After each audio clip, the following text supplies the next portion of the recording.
வணக்கம் வருண் டாக்ஸ் நேயர்களே.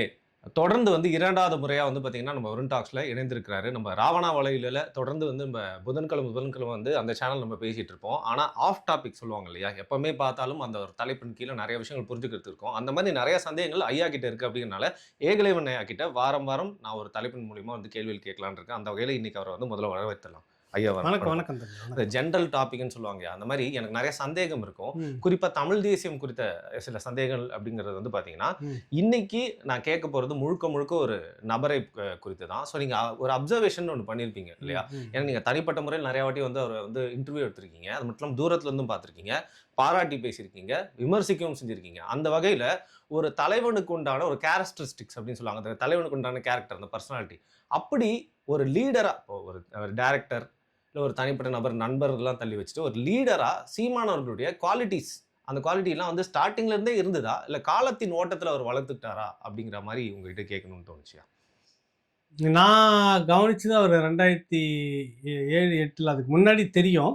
ம். அந்த 2007, 8 அந்த காலகட்டம், குறிப்பா அந்த ஈழ விடுதலை அத ஒடுக்குவதற்காக சிங்கள பேரின அரசு பண்ற அந்த ஒடுக்குமுறைக்கு எதிராக தமிழ்நாடு முழுக்க ஒரு இனப்படுகொலை அப்பவே தொடங்கிட்டாங்க. ஒரு பெரிய போராட்டம் ராமேஸ்வரத்துல நடந்ததுல்ல. அதுல தான் அவருடைய பேச்சு ஃபயரா தீப்பொறி மாரி வெளியில ம், வருது. ம். கவனிக்கிறோம். அதுக்கு முன்னாடி அவர தெரியும். ஒரு இயக்குனராக, பெரியாரிஸ்ட் மேடைகள்ல பேசிட்டு இருக்கக்கூடிய ஒரு நபராக அவ்வளவுதான் தெரியும்.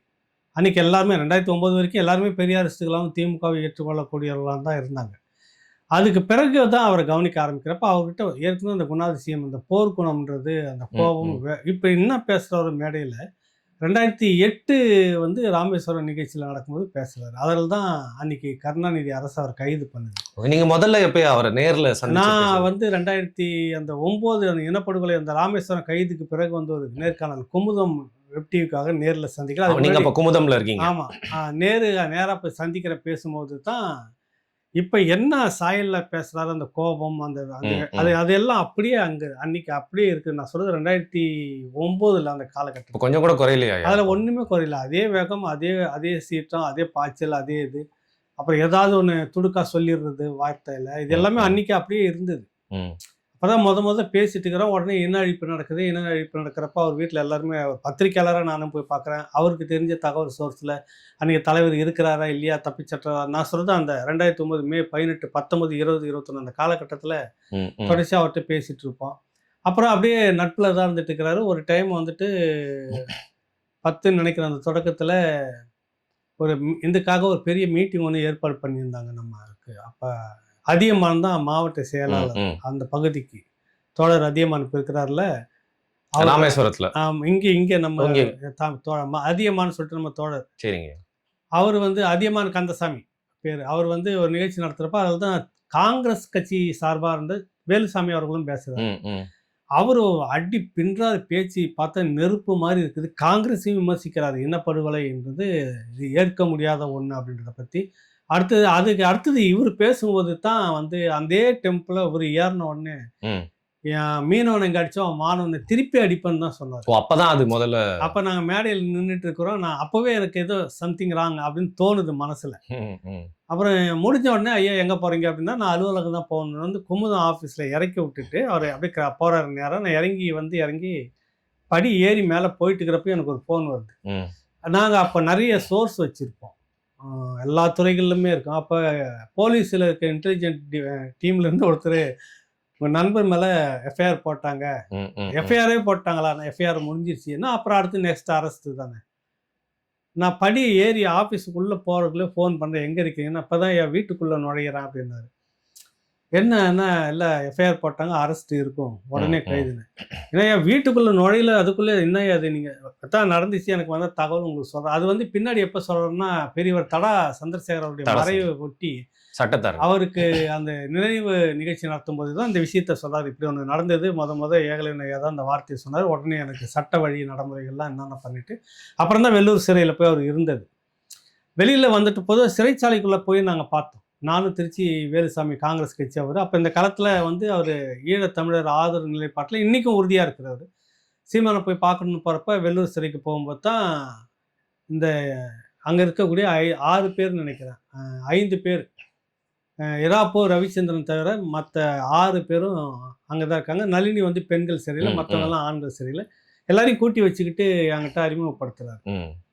அப்பதான் சாந்தன் வந்து இறந்து போன சாந்தனும் முருகனும் வந்து கட்டி வச்சு கையெல்லாம் கை குலுக்கி இந்த மாதிரி அவங்களையும் சந்திக்கிறீங்க அங்க. அவங்களையும் சந்திக்கிறோம். தொடர்ச்சியா அப்பதான் எல்லாருமே சந்திக்கிறாங்க. அதுக்கு முன்னாடி வைகோ இருந்திருக்கிறாரு, நெடுமாறன் இருந்திருக்கிறாங்க.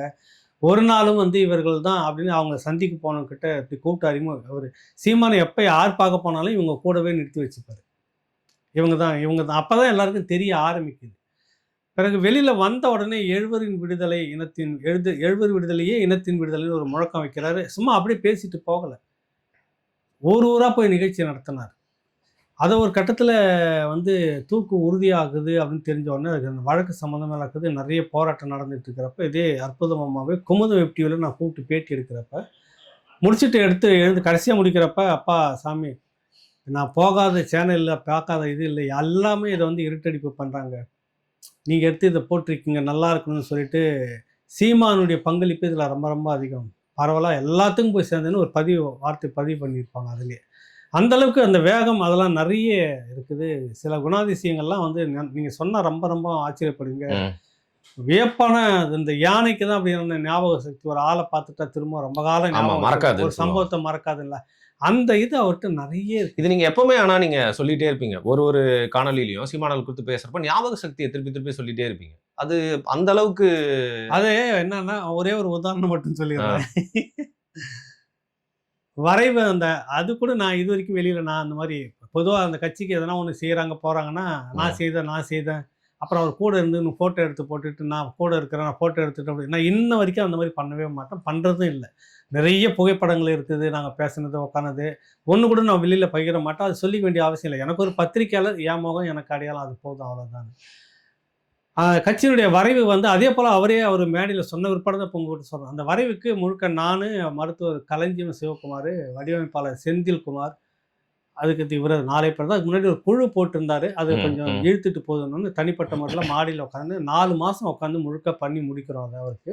அவர் என்ன நினைக்கிறார், அவர் என்ன சொல்ல வர்றாரு, அது அப்படியே இருக்கும். உலக நாடுகளோட ஒப்பிட்டு அனலைஸ் பண்ணி, மற்ற நாடுகள்ல கல்விக் கொள்கை எப்படி இருக்குது, இங்கே எப்படி இருக்குது, இது முதன்மையான இடத்துக்கு போகணும்னா கல்வி எப்படி இருக்கணும்ன்றத பத்தி சொல்லக்கூடிய ஒரு வரைவு இங்க தான் இருக்கு. கட்சி அப்ப ஆரம்பிக்கிறதுக்கு. ஒரு 1200, 1700, 800 பக்கங்கள் நாங்க எழுதி வச்சு டிஸ்கஸ் பண்ணிட்டு பண்றோம். மதியானம் போயிட்டு திரும்ப சாயங்காலம் வருவாரு. நாங்க ம். எல்லாத்தையும் முடிச்சு வச்சிருப்போம். இப்ப இங்க ஒரு பகுதி வந்து இது வேற ஒரு பகுதிக்கு இருக்க வேண்டியதுன்னு தூக்கிவிடும்னு வச்சுக்கோ. ம். ம். தூக்கிட்டு அந்த பக்கத்துல கொண்டு போய் வச்சிருவோம். அப்படி பார்த்துக்கிட்டே வந்தோனே 600வது பக்கத்துல, ஐயா இந்த 600வது பக்கத்துல 3, 4வது காணோமே, அது காணோமே எங்கன்னுவாரு. நீங்க எப்படி இருக்கும் உங்களுக்கு? மனுஷனா அவரு? என்ன ஆளுப்பா அவரு? புரியுதுல உங்களுக்கு? ஒருவேளை அந்த டைரக்ஷன் பண்றப்போ அந்த டயலாக் அதெல்லாம் வந்து திருப்பி ஞாபகம் வச்சு அதுல இருந்து வருதோ இது? அது அவங்க அப்பதான் அவரு அது இப்ப நிகழ்ச்சிகள தொகுத்து நெறைய வழங்குறாரு பாருங்க இயக்குனர் அருள்தாஸ்ன்னு சொல்லிட்டு. ம். ம். நெறைய ம். நிகழ்ச்சிகள் தொகுத்து அவர் தான் பேஸ் வாய்ஸ் ரொம்ப ம். கணீர்னு ம். இருக்கும். மக்கள் முன்னாள்னு ஒரு நிகழ்ச்சி நாங்க பண்ணோம் 1 1/2 வருஷம். அதுக்கு முழுக்க கருத்தாக்க குழு தலைமை ஆசிரியர் நான் தான். அவர் கலா இயக்குனராக இருந்துட்டு இருந்தாரு. அவரு சொல்லுவாரு, இவர்கிட்ட ஒர்க் பண்ணவங்க எல்லாருமே சீமான் கிட்ட, கதை விவாதம்னு ஒரு இடத்துல உட்காந்துட்டு ரூம் போட்டு டிஸ்கஸ் பண்றது அப்படிலாம் கிடையாதாம். அப்படியே கால்நடையா நடந்துட்டு 4, 5 கிலோமீட்டர் போயிட்டே இருப்பாங்க. ம். ம். பேசிட்டு. ஒரு வாரத்துல எங்கன்னா அமைதியா இருக்கிற ஏரியால போயிட்டு யாருக்கிட்டையும் ஸ்கிரிப்ட் கையிலேயே இருக்காது. இந்த ஸ்கிரிப்ட் இத்தனாவது பக்கத்துல இந்த டயலாக்னு சொல்லணும் ஐஸ்டண்ட். இல்லைன்னா அவனுக்கு சரி பாட்டான். ம். அப்படியே சொல்றாரு பக்கத்தை உள்பட அப்படி அப்படின்னு. அப்பதான் சொன்னாங்க, வியப்பா இருக்கும். அந்த வரைவுல எந்த பக்கத்தை எடுத்தாலும் அந்த அந்த அந்த அந்த என்ன இருக்குதோ அப்படி கிளியரா சொல்லுவார். புள்ளி விவரத்தோட நமக்கு கூட படிச்சு தான் அந்த நம்பர்லாம் சொல்லுவான். பட்டுன்னு சொல்லுவாரு. எங்களுக்கு சமயத்துல சிரிப்பு வரும். மருத்துவர் கலைஞர் சிவகுமார் என்னப்பா சிரிப்பார், அவரை பார்த்து சிரிப்போம். நாங்க என்ன சொல்ல முடியும்? அதாவது அவர்கிட்ட ஏமாத்தவே முடியாது. சில பகுதிகளை மறைச்சிட்டு இது தேவையில்ல அப்படின்ற ரீசன் சொல்லணும் எதுக்கு என்னன்னு. அது விவாதம் பண்ணோம்னாக்கா ஏத்துட்டு சரிதாங்க ஐயா ம். அப்படின்னுவாரு. அதே போல மக்கள் முன்னாள் நிகழ்ச்சி தந்தி டிவி தொடங்கின புதுசுல மிக பெரும் ஒரு நிகழ்ச்சி. அன்னைக்கு அதுதான் அவங்களுக்கு ரேட்டிங்கே முதன்மையான நிகழ்ச்சி. அப்போ வந்து சுதந்திர போராட்டம் வருது. சரி இது ம். எல்லா சேனல்லையும் நடத்துற மாதிரி காந்தி வந்தாரு, மிட்டாய் கொடுத்தாரு, இப்படி அப்படி ம். ம். கத்தியின்றி ரத்தமின்றி விருத்தம் ஒன்று வருது. ம். அப்படிலாம் கத்தியின்றி ரத்தமின்றி சுதந்திரம் கிடைச்சது அதெல்லாம் வசனம் சும்மா. ம். லட்சக்கணக்கான உயிர் மாண்டிருக்கிறது. ரத்தம் சிந்தி தான் இந்த சுதந்திரம் வாங்கினது. இதுதான் நம்ம சொல்லணும். இந்த சுதந்திரம் இன்னைக்கு எப்படி இருக்குன்றத பேசுனது. நாம பேசினா தப்பாயிடும். காங்கிரஸ் பேர் இயக்கத்துல அன்னைக்கு இருந்துகிட்டு இருந்த சுதந்திர போராட்டத்தில் கேட்டிருந்த இன்னைக்கு கம்யூனிஸ்ட் கட்சியா இருக்க தோழர் நல்லக்கண்ணு, தமிழறிவு மணியன், இன்னும் மிகப்பெரிய ஆளுமைகள் 4 பேர் ஞாபகங்கள்ல உட்கார வச்சுட்டு அந்த நிகழ்ச்சியே ஒளிபரப்பான பிற்பாடு நிறைய அவரே சொன்னாரு. ஆதித்யநாராயணன் அவர்கள் சீமானுக்கு ஃபோன் பண்ணி சொல்லி அவர் எனக்கும் சொன்னாரு. இது ஏதோ ஒரு தீவிர நக்சலைட் குரூப் உட்காந்து இந்த நிகழ்ச்சி பண்ண மாதிரி இருந்துச்சு. ஸ்கிரிப்ட் அப்படி வச்சு பின்னி மேய்ஞ்சிட்டோம் எல்லாத்தையும். சும்மாலாம் கிடைக்கல. யாரை வச்சு சொல்றோம்னா தமிழறி மணியன் அவர் வாயால சொல்றோம். மிகப்பெரும் காந்தியவாதி. நல்ல கண்ணு தோழர் வாயால சொல்றோம். இது யாருக்கான சுதந்திரம்னு விளங்கவே இல்லைன்ற அன்னைக்கு பார்த்து எப்படி இருக்கும் அந்த விவாதம். அதில் கடைசியாக முடிக்கும் போது ஃபினிஷிங் ஒன்று வச்சு எதை வச்சா முடிக்கும்னு சொல்லிட்டு யோசிச்சுட்டே இருக்கிறேன் அது ஸ்கிரிப்ட் பண்ணும்போதெல்லாம். அப்போ வந்து ராஜகுரு குருதேவ் பகத்சிங் தூக்கில் போகிறதுக்கு முன்னாடி குருதேவ் வந்து ஒரு கவிதை எழுதினார். குருதேவ் அந்த கவிதை எனக்கு எங்கேயோ படித்த ஞாபகம், ஆனால் எங்கே படித்தேன்னு தெரியல. அப்புறம் ஒரு புத்தகத்தில் அது இருந்ததை நான் மிஸ்ஸஸ் கிட்ட சொல்கிறேன். இந்த மாதிரி அன்னைக்கு நிகழ்ச்சியெல்லாம் முடிச்சு நான் வீட்டுக்கு போகிறதுக்கு 9 மணி ஆகிடுச்சு. நாளைக்கு படப்பிடிப்பு. அப்போ தான் இந்த புத்தகம் இங்கே இருக்குப்பா என் மனைவியை டக்குன்னு எடுத்து கொடுக்குறாங்க. பகத்சிங்கை பற்றி எழுதின ஒரு சின்ன புத்தகம் அது. அது அனைவரும் சுப வீரபாண்டியன் ஐயா அவர் தொகுத்த புத்தகம்னு நினைக்கிறேன். அதில் தான் அந்த கவிதையை மரணத்துக்கு போகிறதுக்கு முன்னாடி இருந்த அந்த ஒரு 21 வரி 26 வரி ஞாபகம் இல்லை. நெருப்பு மாதிரி இருக்கும். அதை நீங்கள் மன்னாதி மன்னர்களையும் நாங்கள் பார்த்தோம், எத்தனையோ போர்க்களங்கள் பார்த்தோம், ஆனால் பறக்க எல்லாம் பார்த்து முடிச்சேன். நீ எல்லாம் என்னடா நாளைக்கு நான் போனாலும் என்னுடைய அடுத்த தலைமுறை இந்த வாள் கையில் ஏந்தோம் அப்படின்னு தூக்கு மேடைக்கு போகிறதுக்கு முன்னாடி எழுதின கவிதை அது. இதை சொல்லி முடித்தா நல்லா இருக்குமே அப்படின்னு சொல்லிட்டு அடுத்த நாள் காலையில் நிற்கிறேன். படப்பிடிப்பு வந்து திரைப்பட கல்லூரியில் இருக்கக்கூடிய ஒரு ஃப்ளோரை எடுத்து தான் ஒரு தளத்தை எடுத்து தான் செட்லாம் போட்டு நடத்திட்டு இருக்கிறோம். வெளியில் நிற்கிறோம், வாகனம் வந்து இறங்குது. அங்கே வந்துட்டாருன்னா ரிட்டன் மாலை நிகழ்ச்சி முடிகிற வரைக்கும் யாரை பார்க்கவும் அனுமதி இல்லை. நான் மட்டும்தான் இருப்பேன் அவர் கூட. தம்பி பாக்கியா வந்து எதனா அவசரத்துக்குன்னா அவர் கூப்பிட்டுக்காரு. ஏன்னா என்னன்னு தகவல் சொல்லிட்டு அவர் வெளியில் போயிடுவார். அவர் உள்ள அது பிற்பாடு அதுக்குள்ளே முழுக்க எங்கள் கண்ட்ரோலில் தான் இருக்கணும். அவர் அப்படி தான் இருந்தார். நான் என்ன பெரிய ஆள் அப்படின்லாம் அவர் சொல்லிக்கவே கிடையாது. அங்கே வந்துட்டோன்னே ஐயா இந்த மாதிரி கவிதை ஒன்று கிடச்சிருக்குனாரு. உட்காந்துட்டு மேக்கப் போடுறப்ப அந்த கண்ணாடியை ஒட்டி வச்சுட்டு ஒரு மாதிரி அப்படி பார்த்துக்கிட்டே இருந்தாரு. ஒரு 5-10 நிமிஷம் மேக்கப் போட்டிருப்பாங்க அவருக்கு, அவ்வளோதான் ஒப்பனை பண்ணியிருப்பாங்க. முடிச்சுட்டு அப்படியே இருக்குது, அது ஒட்டந்து அப்படியே இருக்குது. போனோம். அப்போ மத்தியானம் இடைவேளை நேரத்துக்கு வந்து அங்கே தான் சாப்பாடு. அப்பவும் யாரையும் அனுமதியெல்லாம் ரொம்ப ரொம்ப முக்கியம், யாராவது தலைவர்கள் வந்தால் மட்டும் பார்ப்போம். மற்றபடி அங்கே சாப்பாடு முடிஞ்சோடனே உட்காந்துட்டு அங்கே என்ன பேசிட்டு இருப்போம், அடுத்து என்ன ஷூட் பண்ணுன்றப்ப அப்போ ஒரு முறை பார்த்துக்கிட்டே இருந்தார். திரும்ப ஒப்பனை பண்ணிட்டு போயிட்டார். மாலையில் எல்லாம் முடிச்சுட்டு அந்த க்ளோஸ் எடுக்கிறது, அது இறுதி இதுவாக எடுப்பேன்ல நிகழ்ச்சி பற்றி, இறுதி இதுதான்ற மாதிரி ஒரு கவிதை சொல்லி முடிக்கிற மாதிரி. அப்போ 8 கேமரா செட்டப்பில் அது மொதல் பண்ணுறோம் நாங்கள். புரியுதில்ல உங்களுக்கு? அப்போ வந்து என்னென்னா தந்தி தான் பணம் கொடுக்குது. ப்ரொடியூசர்னு அந்த தயாரிப்பு குழுவே உள்ளே இருக்கிற ஒரு குழு வந்து ப்ரொடியூசர்னு ஒருத்தர் எட்வின் ராஜ்குமார்னு ஒருத்தரை வைக்கிறாங்க. கருத்தாக்கம் முழுக்க அந்த நிகழ்ச்சியை நான் தான் பண்ணிட்டு இருக்கிறேன். அது எல்லாருக்குமே தெரியுங்க. அப்போ அவர் ஒரு சுதந்திரமான இவராக இருந்தார், எட்வின் அவரும் கூட. அப்போ எல்லாமே கேமரா ரோல்ன்றாங்க, ஓடிட்டு இருக்குது. ஏதோ இடி மின்னல் மழை மாதிரி ஒரு இது கேட்டு முடிச்சுட்டு நாங்கள் என்ன நினைக்கிறோம், 4 வரியாக எடுக்கலாம் அப்படின்னு நிற்கிறோம். நான் அந்த கண்ட்ரோல் ரூம் உட்காந்து எல்லா ஸ்க்ரீன் பார்த்துட்டு வச்சுட்டு உட்காந்துட்டு இருக்கிறேன். முடிச்சுட்டு கையை கட்டிட்டு, ஐயா சீக்கிரம் ஐயா பசிக்குது ஐயா முடிச்சுன்னு ஐயா பார்த்துட்டு சொல்லுங்க ஐயா. 4 லைன் சொல்லி நிறுத்தியிருக்கிறாருன்னு நான் நினச்சிருக்கிறேன். முடிச்சுட்டேன்றாரு. முடிச்சிட்டிங்களா, இருங்க வரேன்னு சொல்லிட்டு திரும்ப இப்போ பின்னோக்கிட்டு திரும்ப பார்க்குறேன். அந்த 21 வரியும் அப்படியே அச்சு பசங்களை நெருப்பு மாதிரி சொல்லி ஞாபக சக்தி அப்படியே நிற்கிறாரு. எல்லாம் ஓடி கட்டி பிடிச்சிட்டாங்க. ஒரே டேக்கில் முடிஞ்சிச்சுன்னா எவ்வளோ பெரிய விஷயம். நான் போய் கேட்குறேன், இது முன்னாடி எங்கன்னா படிச்சிருக்கீங்களான்னு. நீங்கள் வேற, நான் இன்னைக்கு காலையில் தான் வந்து நீங்கள் தான் கொடுத்தீங்களா, ஒட்டி பார்த்துன்னு இருந்தேன். அவ்வளோதான். ஒரு முறை வாசித்தேன், மனசில் அப்படியே பார்த்துக்கணும், பதிஞ்சுது. திரும்ப மதியானம் அதுக்கு பிற்பாடு நான் அது முன்னாடியும் படிக்கல ஐயா, இப்பயும் படிக்கல ஐயான்னாரு.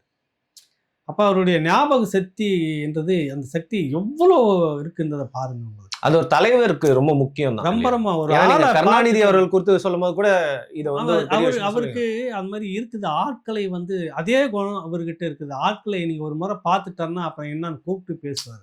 அந்த மாதிரியான குணாதிசயங்கள் வந்து நிறைய இருக்கு. இன்னொன்று இது வரைக்கும் நான் யாருக்கிட்டையும் சொல்லாத ஒரு விஷயம் முதலாக பதிவு பண்றேன். என்னன்னா, எப்படி இவர்கிட்ட ஒரு பழக்கம் என்னன்னா, அந்த காசு கொடுப்பாங்கல்ல பாக்குறவங்களுக்கு, காசு அந்த பழக்கம் அவர்கிட்ட இல்லை. காசுலாம் கொடுக்க மாட்டார். குமுதத்தை விட்டு நின்றுட்டார். அதுக்கு முன்னாடி வரைக்கும் பார்த்தீங்கன்னா, ஒரு நாளைக்கு குறைஞ்சது எனக்கு ஒரு 3 அமைச்சர்கள், 4 போலீஸ் ஆஃபீஸர்ஸ், 2-3 ஐஏஎஸ் கேரக்டர், நான் சொல்ல செக்யூரிட்டி கேடரில் பேசுவாங்க. அந்த குமுதத்தை விட்டு நின்ன உடனே கொஞ்சம் கொஞ்சமாக குறைய ஆரம்பிச்சிது. ஒரு 4 மாதம் அப்படியே சைலண்ட். நான் எதுக்கும் போகலை, அடுத்த வேலையை நோக்கி போகலை. நான் வேற ஒரு வேலை சைலண்ட்டாக செய்துட்டு இருந்தேன். இப்போ தான் என்ன பண்ணுறீங்கன்னு ஒரு நாள் திடீர்னு ஃபோன் வருது. என்ன ஐயா சும்மா தான் வீட்டில் இருக்கிறேன். எனக்கு அதுக்கு முன்ன பின்ன எனக்கு அவ்வளோ பழக்கம் இல்லை, ஞாபகம் வச்சு. நான் சொல்கிறது இந்த நிகழ்ச்சி பண்ணுறதுக்கு முன்னாடி நான் சொல்கிறேன். புரியுது. அந்த ஒரே ஒரு நிகழ்ச்சி பார்த்தோம். அந்த அந்த நிகழ்ச்சிக்கு நான் பத்திரிக்கையாளரை போய் அட்டன் பண்ணேன். அதுக்கு முன்னாடி பத்திரிக்கையாளர் தெரியும், அப்பப்போ ஒரு வார்த்தை ஈழ பேசுவேன், போராட்டத்தை அவ்வளவுதான். நிகழ்ச்சி அப்போ. எனக்கு அவருக்கும் அவ்வளோ பழக்கம்லாம் இல்லை. திடீர்னு ஒரு நாள் என்ன பண்ணீங்க ஐயா அப்படின்னு கேட்குறாரு. இல்லை சும்மா தான் இருக்கிறேன்னு. கொஞ்சம் அந்த கவர்னர் மாளிகைக்கு எதிர்க்க அந்த கார்னர் கிட்ட நில்லுங்க 5 மணிக்குன்றாரு. ம். நான் குளத்தூர்லேருந்து புறப்பட்டு போய் அங்கே நிற்கிறேன். அவர் அங்கே ஆலப்பாக்கத்துலேருந்து புறப்பட்டு அந்த பக்கமாக அப்படியே வந்து பார்த்து கண்ணாடி கருப்பு வண்டி வந்து நிற்கிது, கண்ணாடி தெரியுங்க ஐயா வண்டியில் ஏறுங்கன்றாரு. போனால் எங்கே என்னன்னு தெரியல, போயிட்டே இருக்கிறாரு. வேறு ஏதோ கதை பேசிட்டு போகிறோம். தந்தி அலுவலகத்தில் இறங்கி நிற்கிது. ம். நேராக போன உடனே அந்த தந்தியினுடைய முதலாளி ஆதித்தனார் எடிட்டர் அவர் தான் சீஃப். அவர்கிட்ட ஐயா 2-3 பேரை கொண்டு வந்துட்டேன், ஒன்றும் சரி பண்ணலன்றீங்க, இவர் தான் எனக்கு அடுத்தது சரியானவராக இருக்கிறாரு, ம். நீங்கள் கொஞ்சம் பேசி பாருங்க அப்படின்னு சொல்லிட்டுங்க. போகும்போது ஒரு நிகழ்ச்சி, அதுக்கான கண்டென்ட் என்னன்னு ஒரு புதுசாக ஒன்று பண்ணணும், இதுதான் நோக்கம் அப்படின்றாரு. திடீர்னு இப்படி சொல்கிறாருன்னு சொல்லிட்டு போகிறோம். போன உடனே அவர்கிட்ட 10 நிமிஷம் தான் டைம் இருந்தார். உட்காந்து பேசுகிறேன், 3/4 மணி நேரம் பேசிகிட்டு இருக்கிறேன். நான் சில விஷயங்கள்லாம் சொல்கிறேன், இதெல்லாம் பண்ணிட முடியுமான்னு கேட்குறாரு. பண்ண முடியும், வாய்ப்பு இருக்கா, சாத்தியம் இருக்கா? காற்று இருக்குல்ல, இந்த காற்றை பற்றி மட்டுமே ஒரு விவாதம் விறுவிறுப்பாக பண்ண முடியும்ன்றோம். தண்ணி இருக்குல்ல, தண்ணியை பற்றி மட்டுமே ஒரு விவாதம் விறுவிறுப்பாக பண்ண முடியுன்ற. சுற்றுச்சூழல் மத்தி மட்டுமே அந்த சுற்றுச்சூழல் நிகழ்ச்சியில் வந்து நெருப்பு பறக்க விட்டதுன்னு சொல்லக்கூடியது தான் கோபி நயினார். கோபி நயினார் இயக்குனர்லாம் அன்னைக்கு இல்ல, சமூக செயல்பாட்டாளர். அவர் சமூக செயல்பாட்டால் மிகப்பெரிய கள போராளி, சண்டை. அந்த மாதிரி இந்த ஒயிட் கலர் உட்காந்து ஏசி ரூமில் உட்காந்து கருத்து சொல்றாங்க. இப்போ விவாதத்தில் கூப்பிட்றாங்கல்ல, அவங்க என்ன சொல்லுவாங்க, ஸ்காலர்னு சொல்லிட்டு. ஆமாம், ஸ்காலர் எக்ஸ்பர்ட்னு சொல்லுவாங்க. ஏதோ ஒரு எக்ஸ்பர்ட். நான் அந்த மாதிரி கூப்பிடல. களத்தில் போராடி சிறை போனவனா இருக்கிற ஆளை கூப்பிடணும். களத்தில் இறங்கி போராடிட்டு இருக்கிறவங்கள தான் உண்மையை பார்த்தவன் கருத்துரையாளர்கள் நான் கூப்பிடணும். சும்மா உட்காந்து ஏசியில் உட்காந்துட்டு நான் அனலைஸ் பண்ணிட்டு பேசுகிற ஆளா நான் நிகழ்ச்சிக்கு கூப்பிட்டதே இல்லை அவ்வளோவா. அந்த மாதிரி வந்தவர் தான் உங்களுக்கு கோபி நயினார். நானாடா அவங்கக்கிட்ட இந்த மனு போட்டோமா, வரிசையில் நின்றுமா, காத்துக்கிட்டு இருந்தோமா, நீயா பிளாஸ்டிக் ஆரம்பித்த ஊர் முழுக்க நிற்க கடையில் வாரி கொடுத்து அனுப்புகிறான், எங்கே பார்த்தாலும் அதுதான் இருக்குது. நான் மனு போட்டு நிற்கிறேன், உனக்கு பள்ளிக்கூடம் வேணும், எனக்கு தண்ணி வேணும், எனக்கு ஹாஸ்பிட்டல் வேணும்னு கேட்காததெல்லாம் கொடுக்குற, நீ கேட்டதை கொடுக்க மாட்டேங்கிறியான்னு தெரிக்குது, வசனம் ஆகுது. அப்படி பேசுகிறாரு, நல்லா பேசுகிறேன்.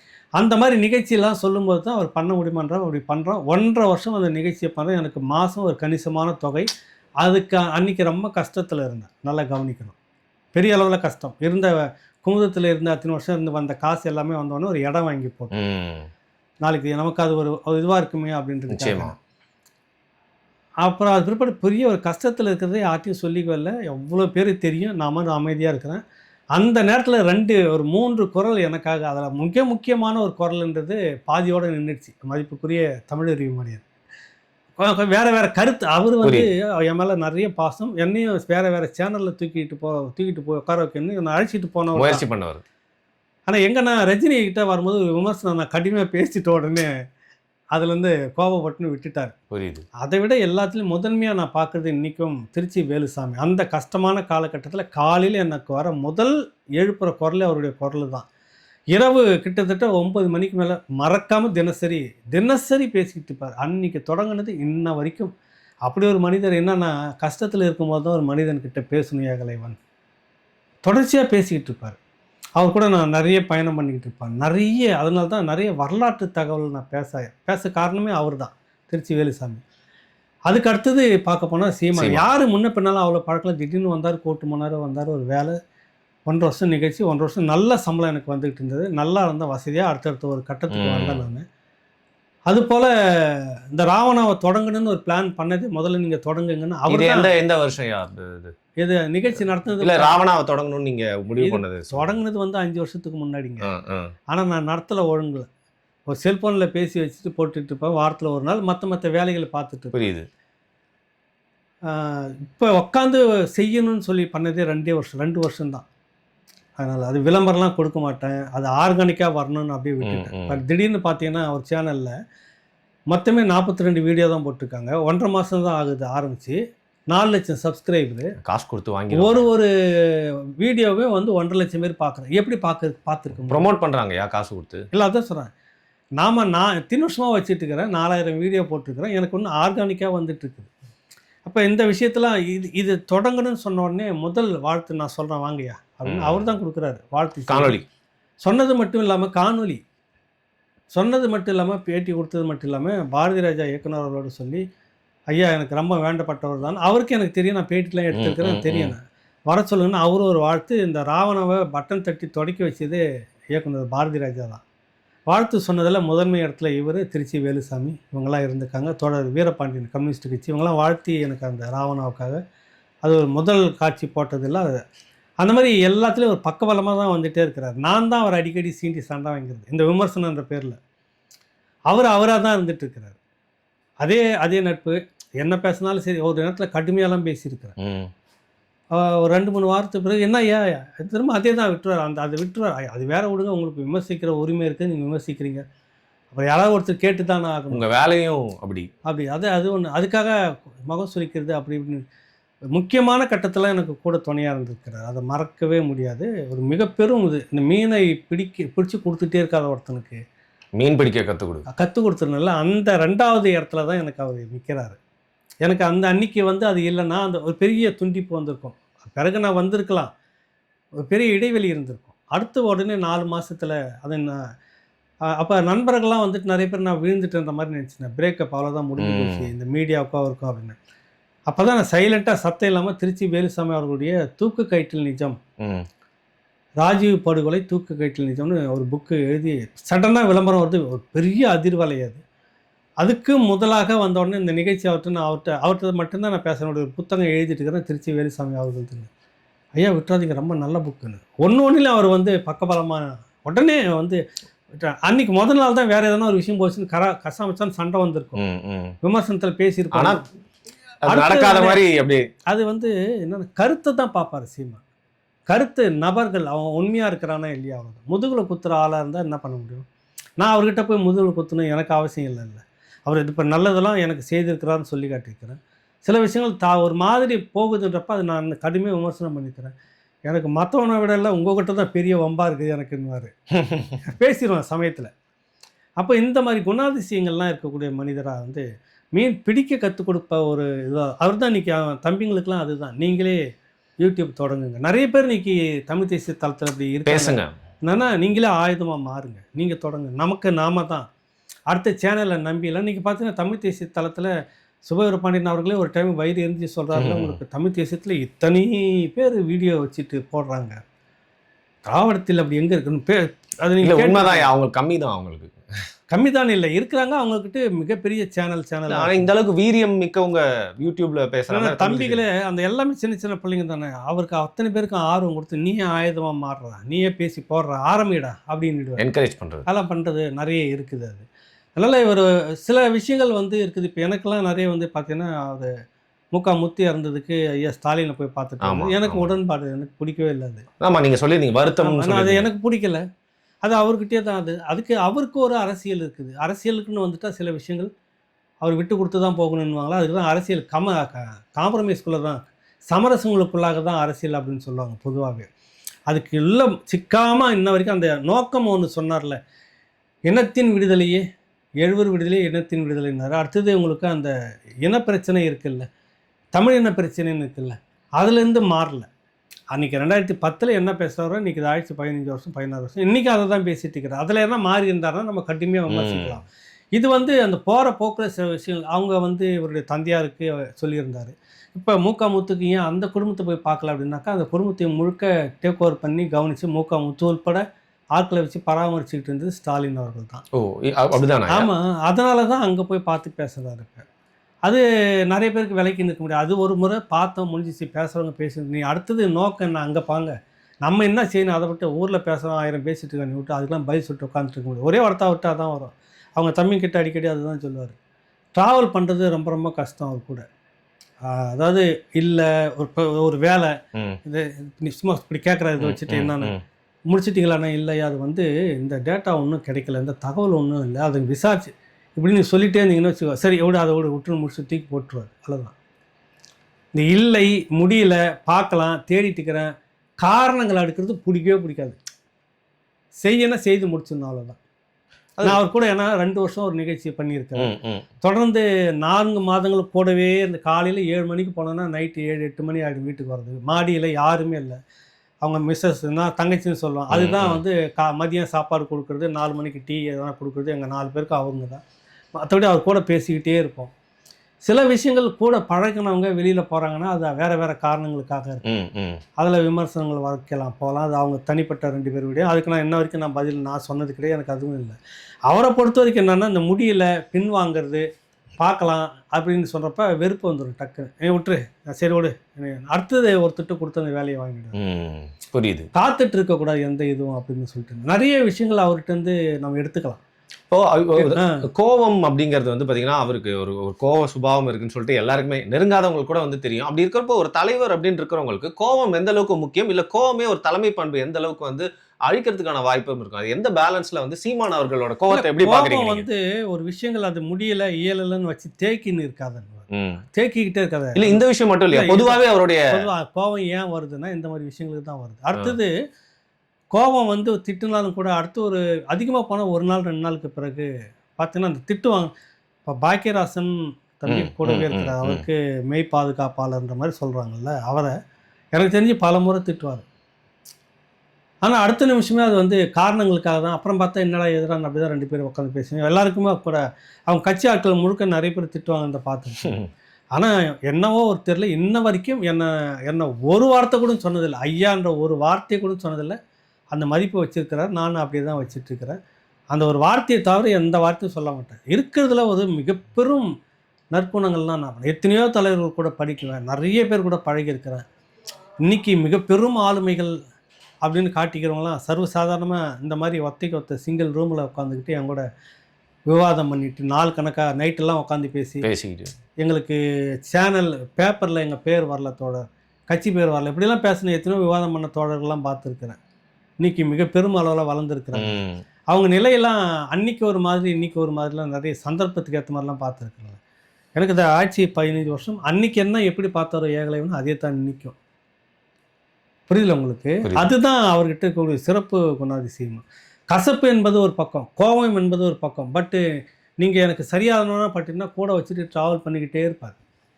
எங்கேயாவது முரண்படுறீங்கன்னா சொல்லி பார்ப்பார், இல்லையா திரும்ப அதோட விட்டுருவார், அவ்வளோதான். அங்கே தான் முரண்பட்டு வந்து சில பேர் போகிறது. அப்படியே சில விஷயங்கள் வேறு கசப்பெல்லாம் இருந்திருக்கும், அது நம்ம சரி தவறுன்னு அதுக்குள்ளே நான் போக விரும்பலை.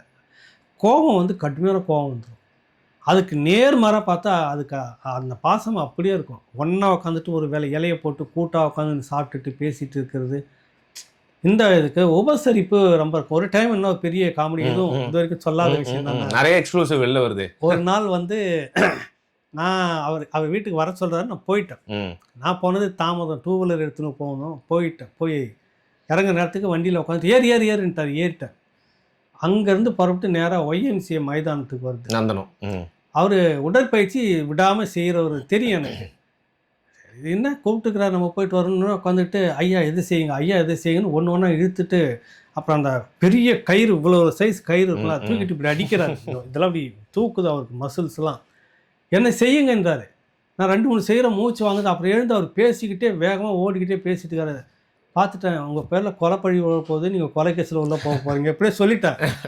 முடியல, நமக்கு மூச்சு வாங்குதுங்க, பயிற்சி இல்லைனா அது புரியுதில்ல உங்களுக்கு. நீ செய்ய ஐயா வாங்க, உடம்பு இப்படி வைங்க, அதெல்லாம் ஒன்றும் வேணாம், எனக்கு இப்படி இருக்கிற வரைக்கும் போயிட்டு போகிறேன். நீங்கள் கொலை கேஸ் உங்கள் மேலே விழும், கொலைப்பழி வரும், நீங்கள் கைதாக போகிறீங்க, ஒருத்தர் அப்பாவி வந்து உழுந்து கிடக்க போகிறான், அந்த நிலைமை வந்துச்சு எனக்கு. அந்த மாதிரி வந்து பழகிறது சில இதெல்லாம் இருக்குது. ஆனால் உடல் பயிற்சி எல்லாருக்கும் வலியுறுத்துவார். அதில் அந்த பட்டியலில் இன்ன வரைக்கும் நான் சேரவே இல்லை. அப்புறம் சாப்பாடு அவர் கூட உட்காந்து சாப்பிட்றது, அவர் கொஞ்சமாக தான் சாப்பிடுவார். ஆனால் ஆமாம், சாப்பிட்றது எல்லாமே வந்து உடற்பயிற்சி செய்கிறாருல்ல, அதுக்கேற்ற மாதிரி அது எல்லாத்துலேயும் கலந்து இருக்கும். காய்கறிகள் நிறைய கொஞ்சம் இறைச்சி எல்லாம் கொஞ்சம் இருக்கும், அவ்வளோதான். மற்றபடி அதெல்லாம் வந்து கரெக்டாக சாப்பிடுவார். நம்மளை நிறைய சாப்பிடுன்னு போட்டு படுத்துவார்ல, அதுக்குன்னே அந்த நேரத்தை தவிர்த்துருங்க. இந்த பிறந்த நாள் நிகழ்ச்சி அது இதுன்னு கூப்பிடுவார். இதுக்கு பயந்துக்கிட்டே போகிறதில்ல. இந்த வாட்டி நீங்கள் போனீங்களே? நான் எப்பவும் போகிறதில்ல. ஒரு டைம் போயிட்டு மாட்டினா ஆலப்பாக்கத்தில் தங்கியிருந்தப்ப, அப்போ 2010-11 என் பக்கத்துலேயே உட்காந்துட்டார். வந்து உட்காந்துட்டு 2 இலையை நீட்டாக போட்டு வச்சுட்டு, அந்த பக்கத்தில் யாரையோ 2-3 தம்பிங்க அந்த புகைப்படம் கூட யாரையும் எடுத்துருந்தாங்க. போடுன்னு எனக்கு முடியல, நான் திணறேன். நான் அன்னைக்கு முடி வச்சேன், கூட உட்காரவே கூடாது இனி சாப்பாட்டில் அப்படின்னு சொல்லிட்டு இருந்தேன். இப்படி சில விஷயங்கள்லாம் இருக்குது. கோபம் வந்தால் கட்டாயம் திட்டுவார், அது நடக்கிற விஷயங்கள். அப்புறம் இன்னொரு பொதுவாக எந்த ஒரு தலைவருக்குமே வந்து அவங்கள பற்றி ஒரு தொடர்ச்சியாக பேசிக்கிட்டே இருக்கும்போது ஒரு எரிச்சல், ஒரு கோபம் எல்லாம் வரும், வெடிப்பு வந்துடும். அந்த மாதிரி வர நேரத்தில் தான் அது ட்ரிக்கர் பண்ணுது இந்த ஊடகம், திமுகனுடைய மாஃபியா டீம் வந்து ட்ரிக்கர் பண்றது விஜயகாந்த் பண்ணாங்களே அதே மாதிரி அது அதுக்குன்னே வச்சிட்டு இருப்பாங்க. நீங்க கேளுங்க. சரி, அதே மாதிரி உங்க பக்கம் ஸ்டாலினுக்கும் உதயநிதிக்கு நாங்க வந்து கேள்வி கேட்கறோம்னா ஒத்துக்க மாட்டாங்க. அதான் அவங்களுடைய தாராள மனப்பான்மை. ஊடக கேள்வி கேட்டாலும் அடுத்த கேள்விக்கு உண்டான பதில் தான் சொல்லிடுவாங்க, சொல்ல மாட்டாங்க. அதுக்குள்ள நீ யாரு என்னன்னு கேட்டோன்னு அடிச்சு வெளியே தூக்கி அனுப்பிச்சிருவாங்க. புரியுதுல்ல? இங்க மட்டும் என்ன சொல்லிட்டாருன்னா வத்தியா சீமான் பேசுறேன் அப்படி எக்ஸ்போஸ் பண்ற தப்பான மனிதர்னு காட்டுற முனைப்பது. அந்த மாதிரி வெடிக்கிற நேரத்தை தவிர மற்ற நேரம்லாம் பார்த்தீங்கன்னாக்கா நிறைய நல்ல குணம்லாம் இருக்குது. நிறைய போக்குல பேசுற இன்னொரு கெட்ட குணம் இருக்கு, அதையும் பார்க்கணும்ல.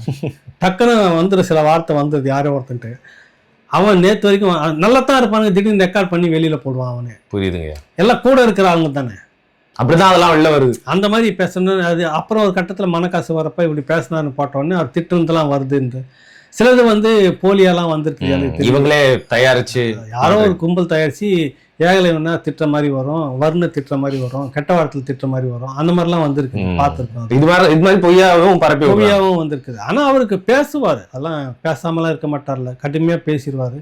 அது அந்த கொடுத்த வேலையில் தொய்வு இருக்குது, ஒன்று மேலே வரணும் அப்படின்றது. நீங்கள் மேலே வந்தால் நல்லது தானே. சொந்த வாழ்க்கைக்குமே ஆலோசனை எல்லாம் சொல்லுவார்.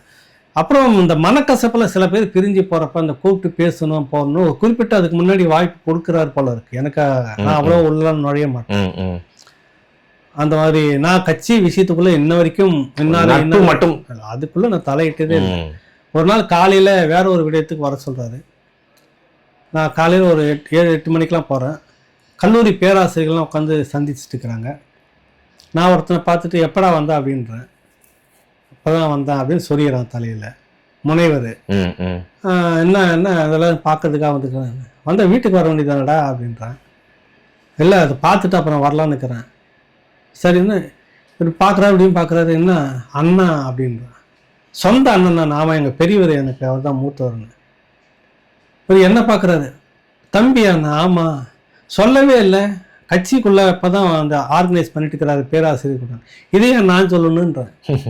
என் தம்பி நீ ஏன் சொல்லணும்? நான் அவர் வந்து சேர்றாரு, அவர் திறமையாக உழைப்பு இருந்தாருன்னா அதுக்கேற்ற இடத்த நீங்கள் கொடுங்க. அதுக்குள்ளே நான் தலையிட முடியாது. அது அவர் விருப்பப்பட்டு வந்து சேர்ந்துருக்கிறாரு, பேராசிரியர்கள்லாம் ஆர்கனைஸ் பண்ணி அவங்க வராங்க. நீங்கள் விருப்பப்பட்டு நீங்கள் வச்சுருக்க போகிறீங்க. இதுக்குள்ளே என் தம்பி நான் ஏன் சொல்லணும்? நீங்கள் அதை நினச்சிட்டு என்ன முக்கியத்துவம் கொடுப்பீங்களா? பாரபட்சமாக போயிடுவீங்களா? அது இந்த வேலையே இருக்கக்கூடாது இல்லையா அப்படின்னு சொல்லிட்டு வந்தேன். என்னப்பா என்ன ஆளுங்க நீங்க அப்படின்னாரு அவரு. இப்படி வந்து இந்த சீமானவர்கள் பத்தி நான் பேசணும் அப்படின்றப்ப வந்து பாத்தீங்கன்னா எல்லாத்தையும் நம்ம ஒரே காணொலியில பேசிட முடியாது. இப்போ இந்த காணொலியில கடைசியா நான் உங்ககிட்ட வந்து கேட்கறேன். நீங்க நம்ம ராவணாக்கு எடுத்த பேட்டியிலே வந்து பாத்தீங்கன்னா ஒவ்வொரு தலைவர்கள்கிட்டயும் உங்களுக்கு பிடிச்ச விஷயம் நான் கேட்டது நீங்க சொல்லியிருந்தீங்க. வெவ்வேறு கட்சி சித்தாந்தங்கள் சார்ந்து இருந்தாலும் ஒவ்வொரு தலைவர்கிட்டயும் ஒரு நல்ல விஷயம்ன்ற மாதிரி சொல்லியிருந்தீங்க. கடைசி கேள்விக்கான பதில் உங்ககிட்ட எதிர்பார்க்கறதுன்னா, எல்லா தலைவர்கிட்டையும், அது வந்து கருணாநிதி அவர்கிட்ட, எம்ஜிஆர், ஜெயலலிதா, ராமதாஸ் அவர்கள், வைகோ, திருமாவளவன்னு எல்லா தலைவர்கிட்ட எடுத்துட்டாலும் இவங்க கிட்ட எல்லாம் இல்லாத ஒரு தன்மை சீமான் அப்படிங்கிற தலைவன் கிட்ட இருக்கு அப்படின்னா என்னன்னு சொல்லுவீங்க? இல்லாத தன்மை அப்படின்னு ஒன்றும் குறிப்பிட்டு சொல்றதுன்னா, உடலை வந்து உறுதியா வச்சுக்கிறதுல மற்ற எந்த தலைவர்கிட்ட அப்படி இல்லை. சரத்குமார் கிட்ட, நடிகர் சரத்குமார் அவர்கிட்ட தொடக்கத்துல இருந்து இப்படி ஒரு பெருவெளியில பயணிக்கக்கூடிய, தினந்தோறும் தினந்தோறும் வேலை, கடுமையான வேலை. ஒரு கட்டத்துலலாம் பேசி தொண்டை உள்ளுக்குள்ள ரத்தம் கசியுது. அதை வந்து எக்ஸ்ரே எடுத்து அந்த போட்டோ அனுப்பிச்சிருந்தாரு. அந்த இதுலேயும் தொடர்ந்து 2011 அந்த காலகட்டத்தில் குரல் கம்மி போச்சு சுத்தமாக. ஆனாலும் விட்டுடக்கூடாது குணம் இல்லை இந்த முறை அப்படின்னு வெறித்தனமாக சுற்றுற அந்த போக்கு, அந்த மூர்க்க குணம் நிறைய இருக்கும். அது இல்லாத குணம்னு சொல்லணும். ஒரு ஓர்மோன்னு சொல்றது இருக்குல்ல, அது இருக்கணும், இனத்துக்கு கட்டாயம் இருக்கணும். சும்மா ஏதோ இருக்குங்க. இதுக்குள்ளாக அதுதான் மற்ற விஷயத்த பட்டும் படாமல் இருக்க. சில விஷயங்கள் எனக்கு பிடிக்காது, அதுக்காக நான் வந்துட்டு உடனே அடித்து சரியில்லைன்னு காயப்படுத்தவும் கூடாது. எனக்கு சில வேறு காரணங்கள் இருக்குது. இன்றைக்கி இந்த தளம் வேணும்னு நான் நினைக்கிறேன். ஏன்னா ஒரு காலகட்டத்தில் தமிழ் தேசியனாவோ இந்நேரம் நான் மேலே பேசிகிட்டு இருந்தோம்னாக்கா, ஒரு எங்கேயோ ஒரு இடத்துல உட்காந்து ரகசிய மீட்டிங் போட்டாங்க, ஏதோ ஒன்று வைக்கிறதுக்காக பண்ணாங்க, பெரட்டுறதுக்காக பண்ணாங்கன்னு தேசிய பாதுகாப்பு ஏதோ ஒன்று பண்ணி நிர்மூலமாக்கிடுவாங்க. அந்த மாதிரி வழிநெடுக்க பண்ண திராவிடத்தினுடைய துரோகம் நிறைய இருக்குது. தமிழ் தேசியன்னு பேசிட்டு வந்து எத்தனையோ இளைஞர்களை பாழ்படுத்தி சிதைச்சிருக்குது. இப்போ ஒரு அரசியல் தளம்ன்றதால ஒரு அச்சம் வருது. அதுக்கு உடனே வழக்கறிஞர் டீம் வராங்க, வெளிப்படையாக பேசுகிறாங்க, களத்தில் நீதிமன்றத்தில் கொண்டுட்டு போகிறாங்க. ஒரு பயம் இருக்கு. இன்னைக்கு லட்சக்கணக்கான இளைஞர்கள் அது பேசுகிறாங்க. அதுக்காக அந்த மையம் வேணும். நம்ம எடுத்தோடனே மற்ற விஷயங்களுக்காக நான் அதை காயப்படுத்தக்கூடாதுன்ற பொது நோக்கம் ஒன்று இருக்குது. குறை இல்லாத மனிதரா அப்படின்னா எனக்கு அது சொல்ல முடியாது. குறை நிறைய இருக்கலாம், மற்ற நண்பர்கள் சுட்டி காட்டுற மாதிரி இருக்கலாம். அது அவங்களோட பழகின அந்த விஷயத்தை என் பார்வையில் நான் அப்படி பார்த்துட்டு இருக்கிறேன். இல்லாத இன்னொரு குணம்னா நான் சொன்னல உறுதி, உடல் உறுதி. உறுதி. அதுக்கேற்ற அந்த ஓர்மம், அந்த வன்மம் சொல்றது இருக்கு. ம். விடக்கூடாதுன்னா அதை முடிச்சுட்டு தான் உட்காரணுன்ற ஒரு நோக்கம் இருந்துகிட்டே இருக்கும். விடாப்பிடியா இருப்பார் அதில். நிச்சயமா. அது மற்றவங்க கிட்ட நான் அவ்வளோவா கவனிச்சில்லை. நிறைய பேர்கிட்ட நான் பார்த்து பேசியிருக்கேன், பழகியிருக்கிறேன், நிறைய தலைவர்கள் சந்திச்சிருக்கிறோம், நிறைய பேரை பார்த்துருக்கோம், பழகியிருக்கிறவங்க குணாதிசயம்லாம் தெரிஞ்சிருக்குது. இந்த மூர்க்கம் வந்து இல்லை. அதுவும் அந்த 9-10 என்ன மாதிரி இருந்ததோ அது இன்ன வரைக்கும் இருக்குது. அதுல எந்த மாற்றமே இல்லை. அதெல்லாம் மாற்றமும் இல்லை. மாற்றம் அவர்கிட்ட இருக்கிற தொடக்கத்துலேருந்தே இருக்குது. எப்பயாவது சட்டனா சில வார்த்தைகள் வந்து விழுந்துடும். அது சில சர்ச்சையை உண்டு பண்ணும். நியூஸா மாதிரி ஒரு 4 நாள் பேசிட்டு இருப்பாங்க. 7:30 இழுத்துட்டு வரும் பெரியவங்களுக்கு. அது மட்டும்தான் சங்கடமா இருக்கும் நமக்கு. புரியுதுங்க, புரியுது. இப்போ உங்ககிட்ட வந்து ஒரு நடப்பு அரசியல் செய்திகள் குறித்து பேச மட்டும் இல்லாம உங்களுடைய அனுபவத்துல நிறைய விஷயங்கள் எடுத்து நான் கேட்கணும் அப்படின்னு நினைச்சேன். அதனாலதான் இந்த தலைப்புல உங்ககிட்ட வந்து உங்களுக்கு தெரிஞ்ச நிறைய விஷயங்கள் என்கிட்ட வந்து பகிர்ந்துக்குமாறு நான் கேள்வி கேட்டிருந்தேன். அதுல நான் கேட்காத நிறைய வந்து யாருக்கிட்டையும் சொல்லாத எக்ஸ்க்ளூசிவ் தகவல் கூட வந்து இந்த காணொலியில் சொல்லியிருக்கீங்க. ஏன்னா நான் ராவணாவை கூட அதை பேசணும்னு நினைச்சிட்டு இருந்தேன். சரி, இன்னைக்கு நீங்க எனக்கு தான் லக்கு. உங்களுக்காக நான் பேசியிருக்கிறேன். மிக்க நன்றிங்க. நன்றி, வணக்கம்.